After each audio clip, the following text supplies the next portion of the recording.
সাকিবের বড় চমক, কেকেআরকে বাদ দিয়ে আকাশ ছোঁয়া মূল্যে ধোনির চেন্নাইয়ে যোগ দিলেন সাকিব আল হাসান। ইন্ডিয়ান প্রিমিয়ার লিগে ৬ বার কলকাতা নাইট রাইডার্সের হয়ে খেলেছেন সাকিব আল হাসান। এছাড়া সানরাইজার্স হায়দ্রাবাদে ২ বার আসরে মাঠ মাতিয়েছেন এই অভিজ্ঞ অলরাউন্ডার।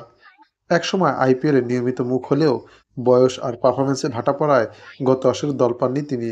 তবে আগামী আসরে আবারও এই টুর্নামেন্টে দেখা যেতে পারে সাকিব আল হাসানকে। আগামী ২৪ ও ২৫ নভেম্বর সৌদি আরবের জেদ্দায় অনুষ্ঠিত হবে মেগা নিলাম। তার আগে দলগুলো সর্বোচ্চ ৬ জন করে ক্রিকেটার ধরে রাখার সুযোগ পেয়েছে।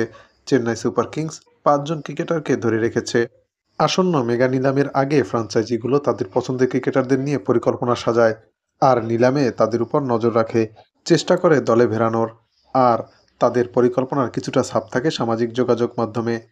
চেন্নাই তাদের সামাজিক যোগাযোগ মাধ্যমে আজ একটি পোস্ট করেছে, যেখানে জাদেজার সঙ্গে একজন ক্রিকেটারের শ্যাডো ছবি দিয়েছে তারা।